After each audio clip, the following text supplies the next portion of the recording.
ఎప్పటి నుంచో వైసీపీ అధికారంలో ఉండి కౌన్సిల్లో తీర్మానం ఇవ్వక మహానుభావుడు డాక్టర్ భోగరాజు పట్టాభి సీతారామయ్య గారి యొక్క memorial hall, auditorium, library, building, knowledge park ఇవన్నిటికి కూడా ఒక తుది దశకి చేరుకుంది. ఒక ఫేమస్ ఆర్కిటెక్ట్ బాంబే వాళ్ళు చేతనే యూనియన్ బ్యాంక్ ఆఫ్ ఇండియా వాళ్ళు ఒక ఆల్రెడీ దీన్ని ఒక ఆర్కిటెక్ట్ చేత చేయించారు, డీటెయిల్డ్ ప్రాజెక్ట్ రిపోర్ట్ కూడా. సో ఇది ఈ రకంగా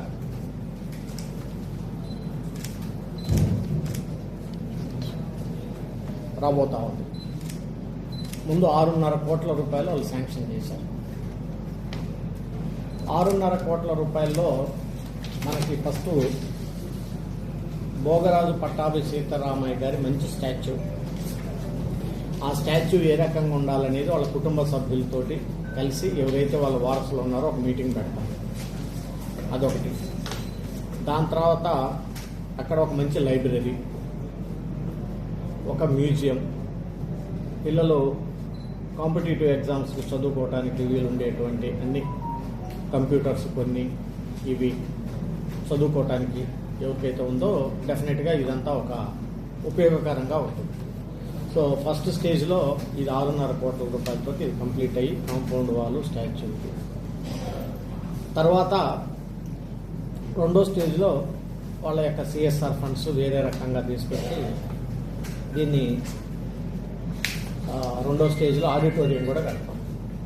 సో దీన్ని వాళ్ళది టెంటేటివ్గా మాస్టర్ ప్లాన్ ఇది వాళ్ళది.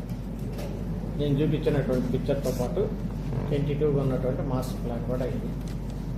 సో దీంతో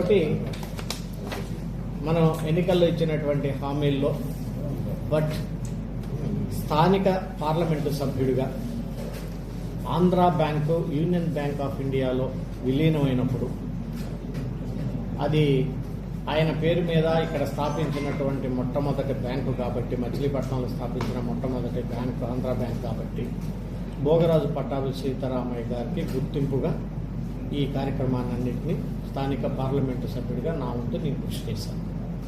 సో త్వరలోనే దీన్ని బ్యాంకింగ్ సెక్రటరీ ఆయన కూడా పిలిచి ఫంక్షన్కి దీన్ని ఫౌండేషన్ స్టోన్ వేపిస్తాం. Within 1 or 2 months maximum. ఎందుకంటే ఆల్మోస్ట్ అన్ని అప్రూవల్స్ వచ్చేసినాయి.